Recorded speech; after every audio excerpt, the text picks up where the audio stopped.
En el año 1260, el mundo no solo temía a los mongoles, los esperaba. He aquí la impactante afirmación sobre la que la gente todavía discute. Los mongoles no sufrieron su primera gran derrota en Oriente Medio porque los mamelucos desplegaron una nueva superarma. Perdieron porque alguien finalmente aprendió a convertir la mayor fortaleza de los mongoles en una trampa. Y eso es polémico, porque la versión popular de esta historia adora un giro dramático. Tubos de trueno, pólvora primitiva, cañones de mano, algo lo suficientemente fuerte como para asustar a los caballos mongoles y romper el hechizo de invencibilidad en una sola tarde. Tal vez. Pero si solo buscas el titular del arma secreta, te perderás el verdadero genio de Ain Jalut. Y el verdadero genio es más aterrador, porque significa que los mongoles no fueron derrotados por la suerte. Fueron golpeados por personas que los estudiaron y se negaron a entrar en pánico. Para comprender lo que realmente estaba en juego en Ain Jalut, hay que adentrarse en el año 1260 y sentir lo que sintió la gente cuando oyó que se acercaba un ejército mongol. No era solo miedo a perder una batalla, era miedo de borradura. Durante más de medio siglo, las fuerzas mongolas se habían movido como una línea de tormenta por el mapa, rápidas, coordinadas, despiadadas. Los reinos caían en temporadas. Las coaliciones se desintegraban en cuestión de días. Las ciudades que resistían podían ser vaciadas, incendiadas y dejadas como advertencia. Incluso cuando los cronistas medievales exageraban las cifras y los horrores, el patrón se mantuvo lo suficientemente constante como para cambiar el comportamiento. No hacía falta ver a un mongol para dejarse influenciar por ellos. El rumor hizo el trabajo primero, y luego, en 1258, el centro de un viejo mundo se agrietó. Bagdad cayó. Independientemente del tratamiento de los detalles, del cuidado con el que se traten las dramáticas imágenes y las controvertidas cifras de muertos, el impacto en el mundo islámico fue real. Bagdad no era solo una ciudad, era un símbolo de erudición, administración y legitimidad. Su caída demostró a todos los gobernantes, desde el Levante hasta el Nilo, que la historia podía partirse en dos. Tras Bagdad, la oleada mongola avanzó por Siria. Alepo sufrió. Damasco se rindió.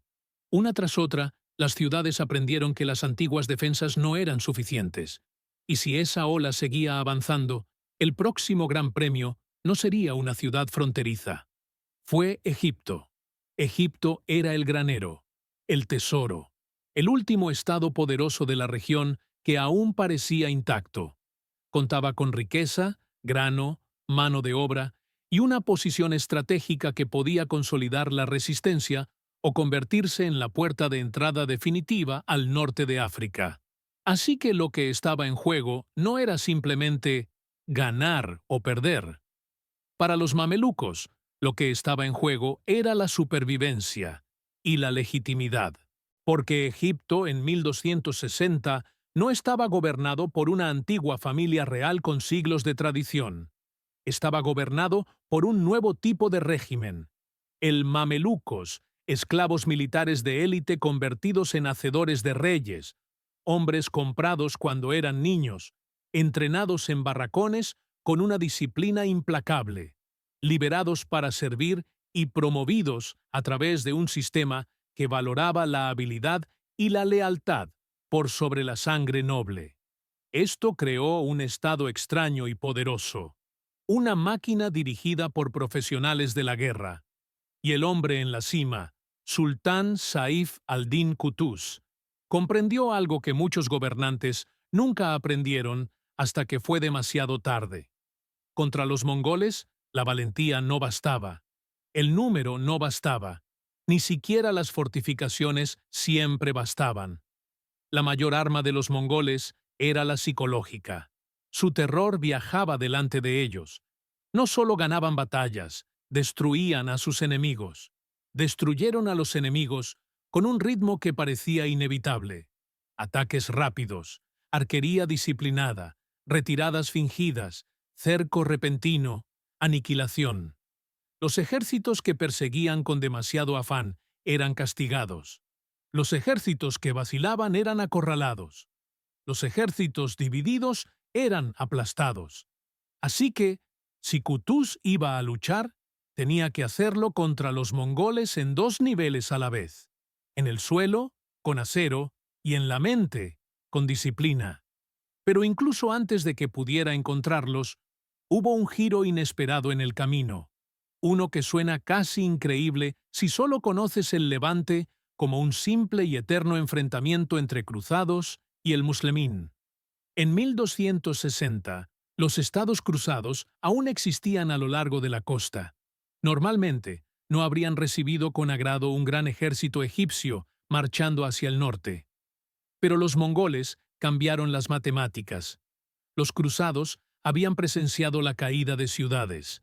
Comprendían que si los mongoles consolidaban la región, los enclaves cruzados serían los siguientes: absorbidos, destruidos o convertidos en moneda de cambio. Así que, en lugar de bloquear a los mamelucos, se mantuvieron neutrales. Permitieron el paso. Toleraron, y en algunos casos, cooperaron discretamente, porque un levante dominado por los mongoles era peor futuro que un ejército mameluco de paso. Es uno de esos momentos en los que la ideología se doblega ante la supervivencia, y le dio a Qutuz algo valioso: tiempo y acceso. Significaba que los mamelucos podían desplazarse al norte para encontrarse con los mongoles en Palestina, en lugar de esperar tras las fronteras de Egipto como hombres atrapados en una casa en llamas. Pero los mongoles no permitieron que esto sucediera en silencio.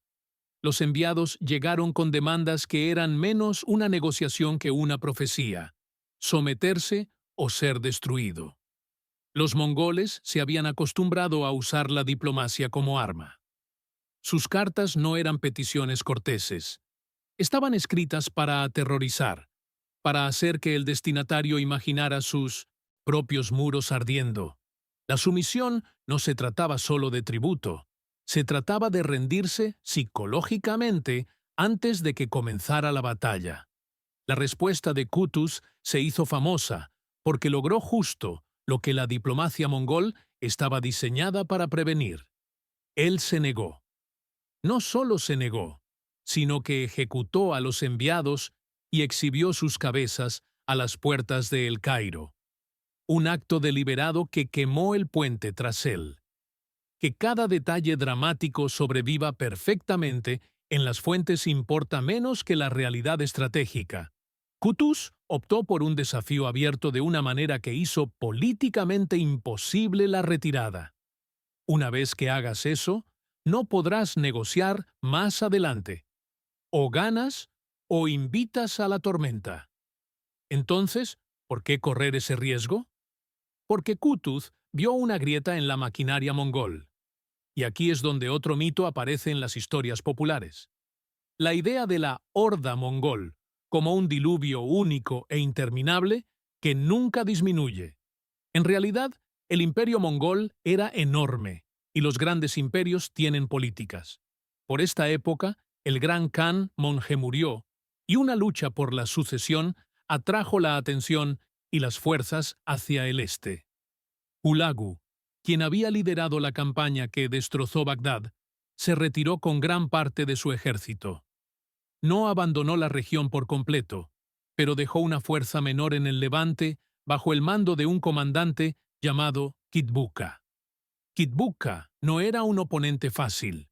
Era experimentado, seguro de sí mismo y comandaba a veteranos que ya habían arrasado importantes ciudades. Resúmenes posteriores suelen destacar que era un mongol cristiano asociado a la tradición nestoriana, un rasgo de identidad que moldeó alianzas y percepciones. Pero el punto clave era simple: la fuerza de Kitbuka no equivalía a todo el peso del ejército de campaña de Hulagu. Un destacamento aún puede matarte. Un destacamento aún puede ganar. Pero no es infinito. Y por primera vez en años, Los mongoles estaban a punto de enfrentarse a un enemigo que no estaba desesperadamente superado ni políticamente fracturado. Los mamelucos eran un estado militar centralizado y tenían un comandante, Barras de Bahía, que entendía las tácticas mongolas con una claridad casi obsesiva. Baibars es una de esas figuras que se vuelve más grande que la vida, porque su ambición se ajusta al momento. No fue simplemente un general leal. Fue un hombre que vio el futuro y quiso dominarlo. Y comprendió algo que podría ser el verdadero arma secreta detrás de Ain Jalut. Para vencer a los mongoles, había que dejar de reaccionar ante ellos. Tenías que controlar el ritmo. Porque los mongoles no solo ganaban por fuerza, ganaban por orden. Obligaban a sus enemigos a seguir su juego, perseguir, extenderse demasiado, romper la formación y morir. Así que Baibars propuso un plan terriblemente simple y brutalmente difícil de ejecutar. Pretender retirarse. Atraer a los mongoles a una zona elegida. Luego, ataca desde los flancos con reservas ocultas. En otras palabras, vencer a los mongoles haciéndoles lo que ellos habían hecho a todos los demás. Ahora bien, si usted está pensando, eso parece una trampa que solo funciona si los mongoles son descuidados, tiene razón en ser escéptico. Porque los mongoles no eran tontos. Ellos inventaron este tipo de guerra. Lucharon en montañas, desiertos, bosques y llanuras. Escaparon de cercos y destruyeron a los enemigos que intentaron acosarlos. Así que el plan dependía de una condición frágil. Los mongoles tenían que creer que estaban ganando. Eso significa que los mamelucos tendrían que presentar la actuación de forma convincente, sin desplomarse. Tenían que retirarse sin parecer demasiado perfectos. Tenían que parecer débiles sin serlo. Y en el momento en que cometían un error, una unidad entraba en pánico.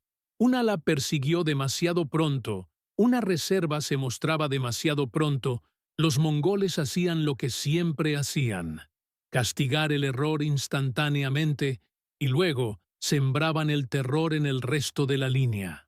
Así que, cuando el ejército mameluco marchó sobre Palestina a principios de septiembre de 1260, el aire que los rodeaba no era simplemente de coraje. Fue presión. Presión del miedo. Presión de la historia. La presión de saber que si pierdes aquí, no tendrás un segundo intento detrás del Nilo. Y entonces llegaron al campo de batalla que lo decidiría todo. Ain Jalut, el manantial de Goliat. El paisaje importaba. No se trataba de un simple trozo de terreno. Era el tipo de terreno que podía favorecer la movilidad mongola o bloquearla, dependiendo de cómo se movieran los ejércitos. Los mongoles prosperaban en espacios abiertos. Sus arqueros necesitaban espacio para cabalgar, disparar, girar y volver a disparar. Sus alas necesitaban espacio para extenderse alrededor de la formación enemiga. Su sistema se basaba en la velocidad, la coordinación y la capacidad de desestabilizar a los oponentes. Así que Baibars quería lo contrario. Quería una lucha que redujera el alcance. Una lucha que atrajera a los mongoles a un lugar donde los flancos estuvieran restringidos y las reservas ocultas pudieran atacar. Ahora, hablemos de números, porque aquí es donde los canales a menudo fallan. Verás cifras precisas: 12.000 mongoles, 15.000 mamelucos, o 20.000 y 20.000, o incluso más. En realidad, el conteo medieval es confuso. Los cronistas exageraban. Los vencedores inflaban las probabilidades para glorificar la victoria. Los perdedores distorsionaban las cifras para explicar la derrota. El enfoque seguro es tratar los números como rangos y centrarse en lo que importa. Ambas fuerzas eran lo suficientemente grandes como para ser decisivas, y ninguna de las partes se enfrentaba a un desajuste completamente absurdo. Esta no fue una última resistencia heroica. Este fue un encuentro de dos sistemas de guerra profesionales. Y empezó, como suele empezar una guerra esteparia, no con una carga masiva cinematográfica, sino con sondeos, movimiento, flechas y nervios. Los arqueros a caballo mongoles avanzaban en arcos disciplinados. Disparaban descargas que convertían el cielo en un peligro.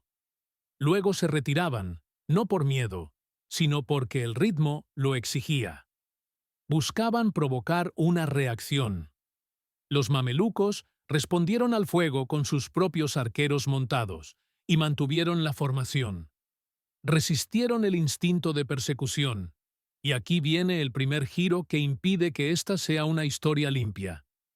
Los mongoles no caen inmediatamente en la trampa. Ponen a prueba las alas mamelucas. Buscan puntos débiles. Presionan con tanta fuerza que los mamelucos sienten que la línea podría romperse. Esto es crucial, porque revela el peligro del plan de Baibars. Si su plan incluye simular una retirada, siempre estará a un error de una retirada real. Y los mongoles pueden oler la diferencia. Así, durante horas, la lucha se convierte en un intercambio agotador. Descargas, escaramuzas, reposicionamiento. Hombres y caballos caen. Se levanta polvo. El agua escasea. Las manos se acalambran de tanto tensar los arcos. La visión se nubla por el calor. Ambos comandantes esperan lo mismo.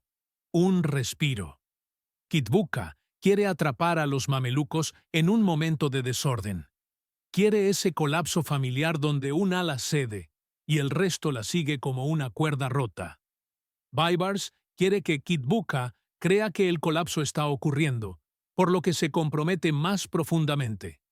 Y poco a poco, casi imperceptiblemente, la línea mameluca comienza a ceder. No huir, producir. Los elementos de vanguardia retroceden a pasos agigantados. Los arqueros disparan mientras avanzan.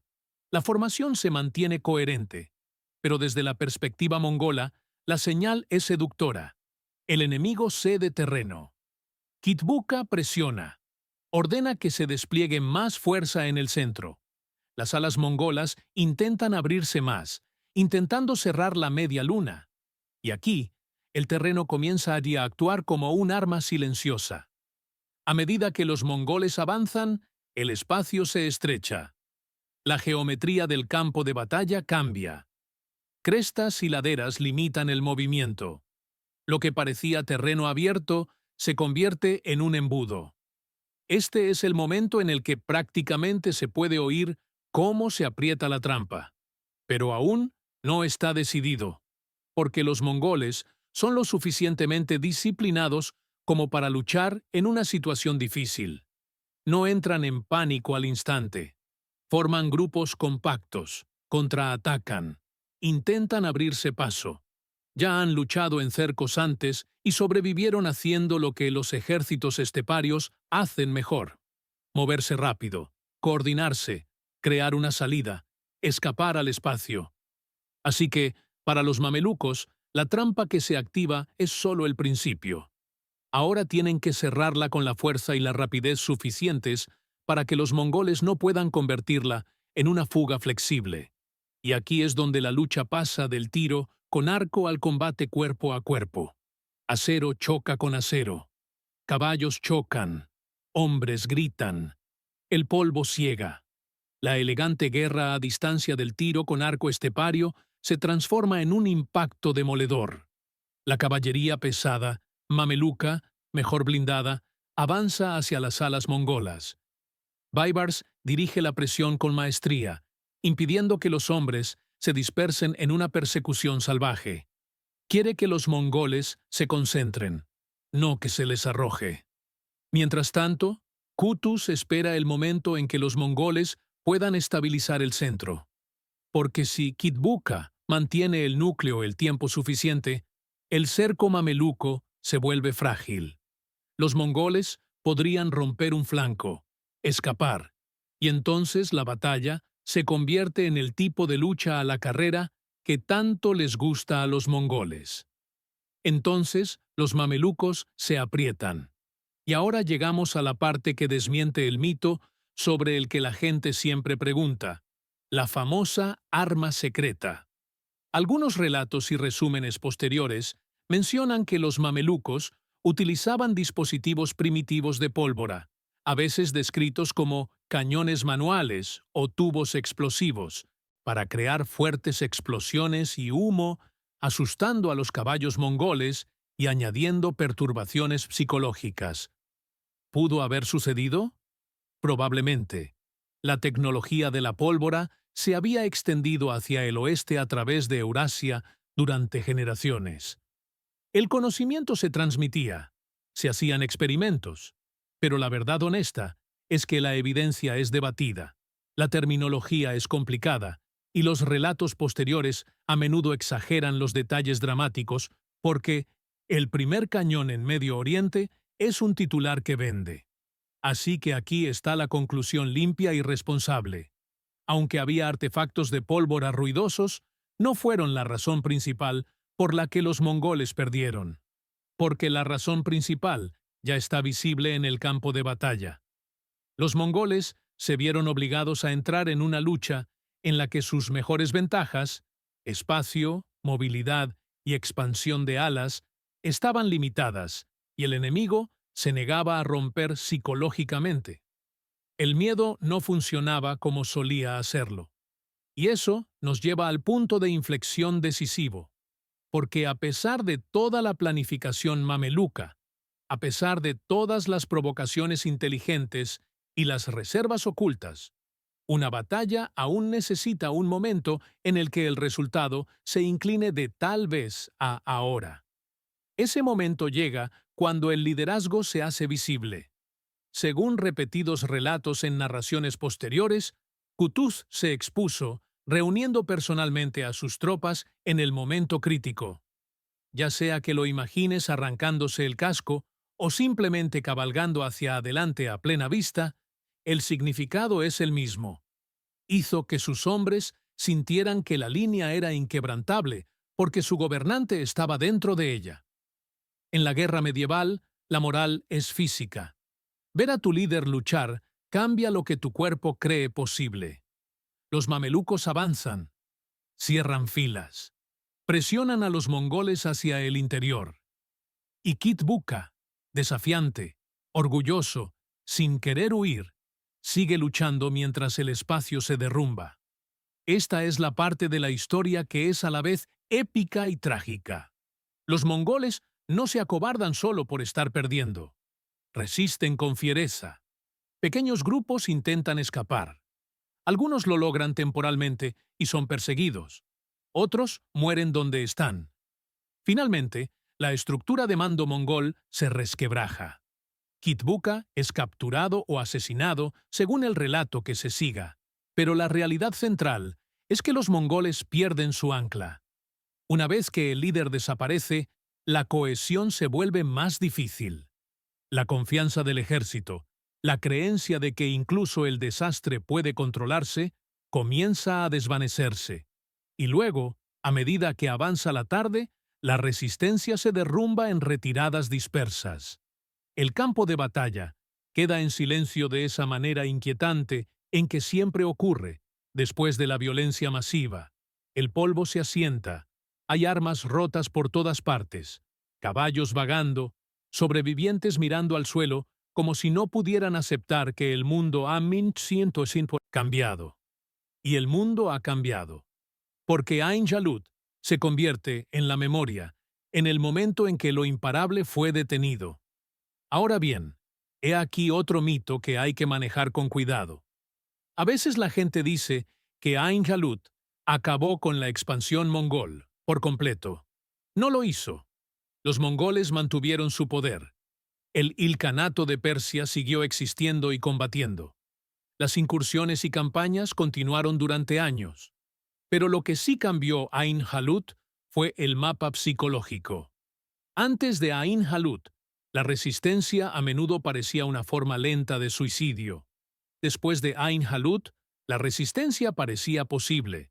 Si podías construir la máquina adecuada y elegir el momento adecuado. La posición de Egipto se endureció. El Estado mameluco ganó legitimidad no solo como gobernante, sino también como protector. El futuro político del Levante giró en torno a los mamelucos en lugar de caer completamente bajo el control mongol. Y entonces la historia hace lo que siempre hace. Se niega a permitir que la victoria sea simple. Qutuz, el hombre que desafió a los mongoles, no vivió lo suficiente para disfrutar de la seguridad que adquirió. Fue asesinado poco después de la campaña, a manos de rivales y oficiales, en un mundo donde el poder siempre estaba en disputa. Y Baibars, ambicioso, brillante y despiadado, ascendió al trono y convirtió la victoria en la base de un sultanato mameluco más fuerte, lo que le da a la historia su regusto final y amargo. Incluso cuando salvas a tu sociedad de un apocalipsis externo, todavía tienes que sobrevivir a la política interna que despierta la victoria. Pero si damos un paso atrás, la lección más profunda de Ain Jalut permanece. La mayor arma de los mongoles no eran simplemente los arcos, los caballos o los ingenieros de asedio. Fue el miedo lo que hizo que la gente se rindiera antes de la pelea. En Ain Jalut, los mamelucos encontraron el mostrador. No es un milagro, ni un solo gadget. Un sistema, disciplina, paciencia, elección del terreno, engaño utilizado con control, y la rara habilidad de hacer creer a los mongoles que estaban ganando, hasta que el campo de batalla mismo se convirtió en una jaula. Así que la próxima vez que alguien te diga que los mongoles fueron destruidos por un arma secreta, puedes darles la versión más tranquila y verdadera. El arma secreta fue la negativa, a entrar en pánico. El miedo solo funciona hasta que alguien aprende a mantener la formación dentro de él. Y en Ain Jalut, el mundo aprendió, silenciosa y brutalmente, que los mongoles no eran el destino.